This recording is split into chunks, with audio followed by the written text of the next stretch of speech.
Goku's been getting adjusted to his new life as part of the Saiyans crew. Meanwhile on Earth, Piccolo Jr. tried to get his revenge, but wasn't really too successful. But what's next for everyone? We'll be covering all that and more in this third part of What If Goku Joined Raditz. Instead of jumping into what happened right after the World Tournament, let's rewind a little bit. By now, Goku actually has been on some missions, and he kind of fakes what he does. He's able to fight his opponents, but a lot of the time they're going up against innocent planets. He's actually able to help some people escape and make it look like he actually killed them. So he's able to fake it till he makes it and gets by like that. Some of the planets they go on are hostile though, and aren't really full of the best people. Still, that's not a justification for Goku to just kill them and wipe out the entire planet, but it makes it easier for him to actually fight them, although he's not really killing anybody. He doesn't want to do that work for the Saiyans, but he's in a really tough spot because if he doesn't, they'll kill him, and they'll come to Earth and destroy everything there. But he can at least fake it for now and buy himself some time.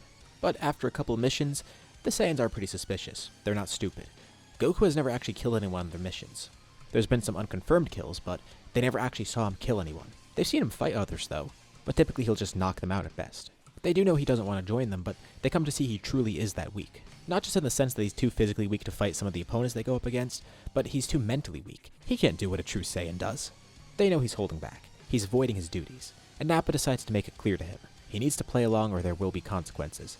They'll be able to kill him, and they'll go back to his planet and take it over for themselves. He's seen firsthand what the Saiyans are capable of. Now, they don't really have anything to do with Earth, but he's sure they could find out some reason to go there. And it'll be purely because he didn't play along with them. So what's it gonna be? Actually do his job, or die alongside all of his friends? Unfortunately for Goku at the moment, he's not strong enough to actually fight back against Nappa or much less Vegeta. But Nappa can tell he's not really getting through to Goku. So, he decides to fight him, and it's a completely one-sided match. Nappa gets to take out some of his anger on Goku, and he tells Goku on the bright side this will let him grow a little bit stronger, because he got beat up pretty badly and now needs to heal. But he tells Goku that next time this happens, he's not going to go so easy on him. He won't make it out of that alive. When Goku wakes up in the healing pod, Raditz is there. He's annoyed by this. First of all, annoyed at Kakarot actually not listening to them. It does make Raditz look bad by extension for retrieving him, and he's trying to make it seem like that's the whole reason he's angry. But Goku could tell that something else is off. Raditz is annoyed by this for another reason. It's because he's been treated the same way. He tells his brother that unlike him, he's not soft. And Goku says that's not it. It's because he's also weak. Now, Goku personally doesn't think he's weak, and if he is, he'll just grow even stronger. But, compared to the Saiyans, yeah, he's weak. And Raditz is too. As a low-class Saiyan and the runt of the group, he's gotten the same exact treatment. Goku's able to tell this because Raditz seems weirdly understanding, like he's been through a similar situation. And he's completely right, but he hides it from Goku, just telling him to do his job. One day at the base that the Saiyans are on, Frieza shows up, and he has to speak to all of them directly. He still has yet to get them all together, so this is a perfect opportunity. He's already met Goku, and he has to specifically speak with him first. The others wonder what Frieza wants to do with him, and Goku's just as curious. Goku walks into the room alone with Frieza. He's there looking out a window, just sipping on some wine. Even though he's not doing anything, just his mere presence is intimidating. It's like that of an executive and a mass murderer at the same time. Typically when Goku's near strong people, and he doesn't know what's about to happen, he's excited for the fight. But with Frieza, he can't really get a read on him. And sure, some of that excitement is there, but there's something different about this. Frieza's not going to try to fight him or kill him or something. There's a different type of tension in the room. Frieza cuts right to it. He knows Goku hates the Saiyans. He turns to look at him. He actually has an offer for Goku, and weirdly enough, Goku notices that Frieza's the first person to actually address him as Goku and not Kakarot. The offer's simple. He knows Goku doesn't want to be here, nor does he want to fight. By all accounts, he's dead weight. Frieza should just get rid of him. There's no point having him on the Force, unless he has some other purpose for Frieza. What if one of the monkeys played Rat? Goku's not really sure what he's getting at, but Frieza explains. He knows the Saiyans don't particularly like him either, and it's a personal beef, and he knows they're probably going to try and move against him somehow. So how he sees it, the two of them both dislike the other Saiyans, and as the old saying goes, the enemy of my enemy is my friend. He wants Goku to basically be an informant for him.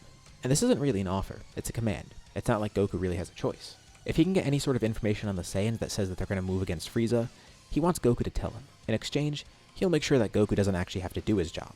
He'll give him his own quote-unquote missions, and really just keep him at the base the entire time. Of course, he still will have to go with the Saiyans at some points to get info out of them, but he'll give Goku a less active role, and since it'll be from him, the Saiyans can't go against that command.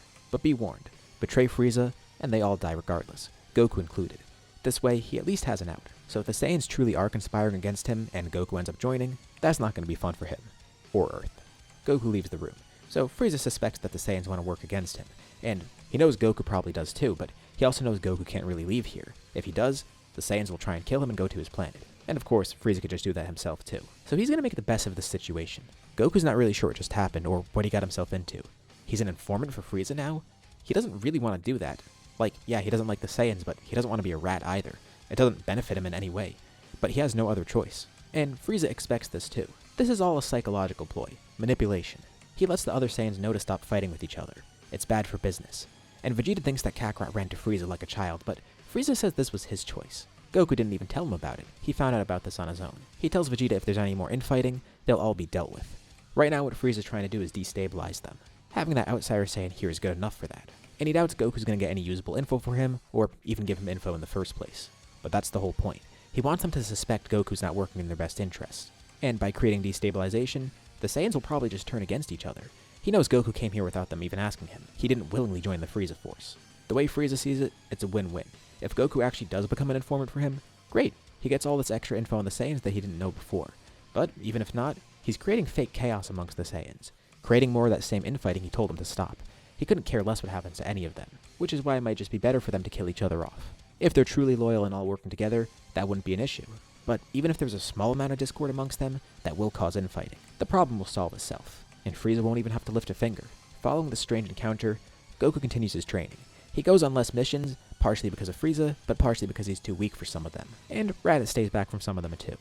Goku asks Raditz one day to fight him. Not just a regular sparring match either, just fight until one of them goes unconscious. Raditz isn't really sure what he's getting at. Kakarot's still weaker than him. Just so Kakarot knows, that offer from before is off the table too.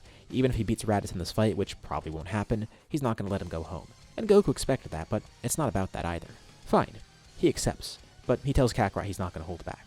The two begin fighting. And weirdly enough, Raditz could tell that it's actually pretty close. He knows his brother has some weird abilities from Earth, particularly the fact that he could raise and lower his power level at will, which is what he was doing here. He hit his true power, and then once Raditz started fighting him, he showcased that full strength. In terms of raw stats, he's actually a little bit weaker than Raditz. His power is about 50 lower, but that's too close for comfort, especially because Goku has the skill advantage. So even with that small gap in power level, Goku actually has a way to get ahead here. But still, it's really close. The fight basically ends in a draw. Raditz wonders how he got so strong so quickly. Goku's been training himself to the limit. Plus, he's trained with Cybermen too, as well as other soldiers on the base. And Raditz is actually decently impressed. He didn't think Kakarot would grow that strong. Looks like he needs to grow stronger though, because there's no way his little brother can get ahead of him. The two then drag themselves to the healing pods. Both barely conscious in them, but they could still talk. It's a little muffled, but they could hear each other. Goku asks Raditz if they could ever beat Frieza. Raditz is kind of taken aback by this question, and he just weakly laughs at it. Kakarot couldn't even get a decisive victory against him. What makes him think he could take on Frieza? Sure, his growth is impressive, but not even Vegeta has a chance at fighting Frieza. No one does. Even the Ginyu Force couldn't. But Goku knows that's what they truly want. They want to kill Frieza, don't they? They do hate him. And Raditz agrees. For years he oppressed the Saiyans, up until that meteor destroyed planet Vegeta. And then, after the fact, he made them his pawns. Sure, as a Saiyan he loves fighting, but it's not like he really had a choice of joining the Frieza Force. It wasn't his ideal career path. And Goku's not asking to get info for Frieza, he's just genuinely curious. And Raditz realizes that he's serious about fighting Frieza. He really does want to fight him. But why? Kakarot doesn't even have a personal beef with him like they do. Well, he just likes fighting strong people. Plus, he kinda needs to do that anyways, because even when he does get out of here, the Frieza is gonna be an issue for him. Raditz tells him to not get any ideas, and he's not even talking about Kakarot escaping. He's talking about him fighting Frieza. Maybe if he were a Super Saiyan he could, but that's just a myth. Super Saiyans don't really exist. And this is the first time Goku's hearing of this. Interesting. Well, maybe he'll try to become a Super Saiyan if that's possible. And Raditz laughs. His brother really is insane. Vegeta and Nappa are out on a mission alone. Nappa doesn't particularly like Kakarot. Actually, he kinda detests him. Vegeta doesn't really like Kakarot either, but he sees potential in him. He's been having good growth, and unlike Raditz, he's actually grown pretty quickly. But Nappa says they can't trust Kakarot. They need to drag him on another mission and see how he acts. They need to see if he plays along. And if he doesn't on this one, they should kill him. You know what?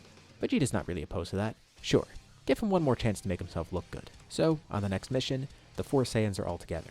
This planet is a particularly hostile one, with pretty strong warriors on it too. On average, these fighters' power levels are about 5,000, some even higher. For Nappa, it's a good challenge. For Vegeta, it's still light work. For Raditz and Kakarot, impossible unless they go grade 8.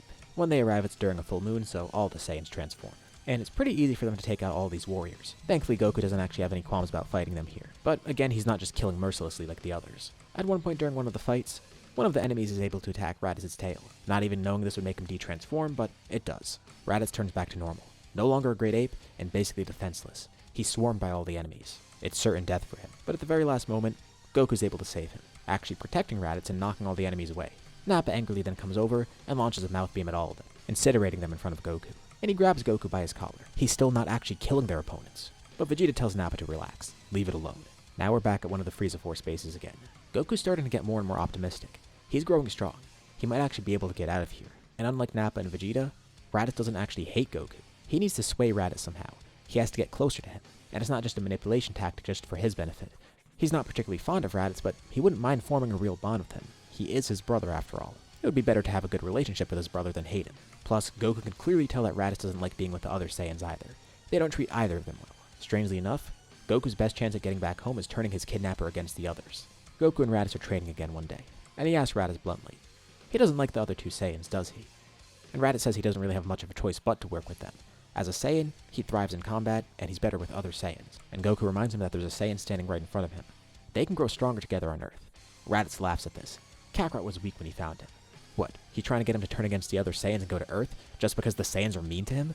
No, he's not going to do that. And Goku points out that Raditz's tail still hasn't grown back, because apparently it's supposed to by now. And Raditz isn't really sure if it will by now, but he's still optimistic. Typically it does grow back. But Goku asks him what'll happen if it doesn't. The two of them are weak as is, and imagine if he can't go grade 8. He'll truly be dead weight. Even Goku will be a more valuable warrior than him, and Raditz saw how the other two treated Goku. They'll probably both be disposed of. And it's a long shot, but Raditz isn't going to turn against the Saiyans that easily. So Goku decides to make him an offer. He tells Raditz the two of them can train together. Goku can show him what he's grown on Earth, and once Raditz grows stronger from that, he'll gladly bring Raditz back to Earth, and the two can grow more powerful there. They'll grow stronger than Nappa, then Vegeta, and if they're able to do that in their training, Raditz will come back with him. He doesn't know what Goku's game here is, but sure, he agrees. He thinks it's completely idiotic. That's never going to happen. But if Goku can somehow train him to be stronger than Nappa, then yeah, he'll go along with it. But he does tell Kakarot, hypothetically, if this were to actually happen, he knows that the other two would just come to Earth and try and fight them.